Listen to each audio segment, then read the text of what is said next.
aminareo mandrakariva ny riavana ny fahasoavana sy ny fiadanana avy amin'ilay Andriamanitra ray sy Jesoa Kristy tompontsika. Amen. Anavitra ny azy Andriamanitra, anavitra ny azy Andriamanitra. Zany no azontsika amin'ny tinana ity nofinaina ao amin'ny Deutéronomie 2:30, andininy 40 hatramin'ny 70 ity. Raha raisitsika manokana ny andininy 70 manao hoe miobiry jentilisa mba amin'ny olony fa ny ranony mpanompony no ovaliany, amaly mpandrafy azy izy ary anao fanavotana kosa ho an'ny taniny sy ny olony. Azo ambara araka izany fa anavitra ny azy Andriamanitra. Raha alaitsika sary an-tsaina zany dia tahaka ireny horonan-tsary mihetsika ireny, ka amin'ny farany dia Andriamanitra ilay rôle izay tsy maintsy ivoaka ho mpandresy amboninahitra, na dia eo aza ilay fahoriana sy dingana maro samihafa izay nolalovana teny atsefatsefaky ny ady rehetra teny. Tsy horonan-tsary mihetsika nefa fa tena tranga tena izy no aseho eto amin'ity soratra masina ity, nanambarany Mosesy ilay firana nataony alohany nahafatesany. Ao amin'io firana natao Mosesy io dia ambara ilay fahatokina lehibe an'Andriamanitra eo anatrehany tsy fahatokiny ny olony Israely na ny zanak'olombelona. Andriamanitra mahatoky fa ny olony kosa dia tsy mahatoky, mpivadibadika, mpiolakolaka, mpiala amin'Andriamanitra. Zany no azo ilazana azy. Araka izany dia tsy mifanaraka amin'izay nataon'Andriamanitra tamin'ireo vahoaka ireo mihitsy no nataon'ny olona tamin'Andriamanitra. Kanefa na izany aza dia indro Andriamanitra anavitra ny azy, anavitra ny azy mandrakariva Andriamanitra, ka raisina ho toy ny fitsarana farany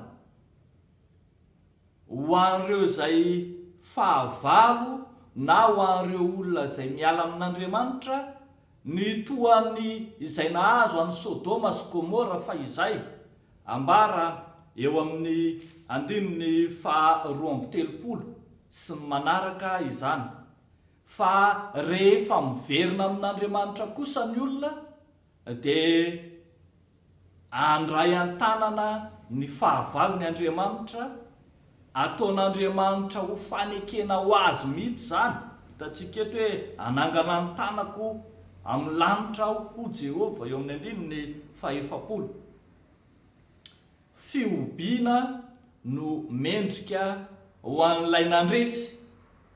Araka izany dia ambara fa hanavitra ny azy Andriamanitra, tsy maintsy hanavitra ny azy izy.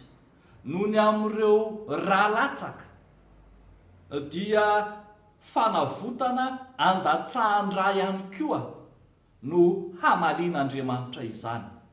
Ary hitantsika tsara amin'ny tontolon'ny testamenta vaovao fa tanteraka tao amin'i Jesosy Kristy izany fanavotana nandatsahany raha izany. I Jesosy Kristy no nandatsaka ny rano teo amin'ny hazo fijaliana hanavotana ny olombelona rehetra. Ny amin'izay tokony ho tsaroantsika araka izany ry havako malala, eo anatrehan'ny fahamafisam-pontsika, eo anatrehan'ny fitratrevatrevan'ny fahavalo, eo anatrehan'ny fihodonana na ny fanadinoantsika an'Andriamanitra, Andriamanitra kosa manavitra ny azy tamin'ny alalan'i Jesosy Kristy nomboana teo amin'ny hazo fijaliana, ilay nandatsaka ny rany ho fanavotana izao tontolo izao. Tsarovy araka izany fa vidiny rahan'i Jesosy Kristy ianao. Tsarovy fa ianao no voaavitra, ianao no voavonjy, dia noho ilay rahasoan'i Kristy izay nalatsaka teo amin'ny hazo fijaliana ho famonjena izao tontolo izao. Tao amin'ny Jesoa mitanteraka ilay Andriamanitra manavotra ny azy. Dia ho an'Andriamanitra irery any ny voninahitra. Amen. Hivavaka isika. Misaotra anao izay Andriamanitra noho izany fahasoavana lehibe, famondram-po lehibe nalatsaka ao ho anay teo ambony hazo fijaliana, dia nandatsahanao ny ranao sarobidy ho avitra hisolo anay. Misaotra anao Tompo fa na dia tsy mendrika ary izahay, ianao kosa vonona mandrakariva hanavitra anay, ary entinay ambavaka manokana eo anatrehanao ireo rehetra izay mbola tsy mahatsiaro anao, ireo rehetra izay mbola variana sy sondriana amin'ity zao fiainana eto amin'izao tontolo izao ity. Ho tsapan'izy ireny Tompo, fa ho azy ireny koa no nanoloranao ny ainao teo amin'ny hazo fijaliana. Amin'ny anaran'i Jesosy Kristy Tomponay no anaovanay izany vavaka izany. Amen.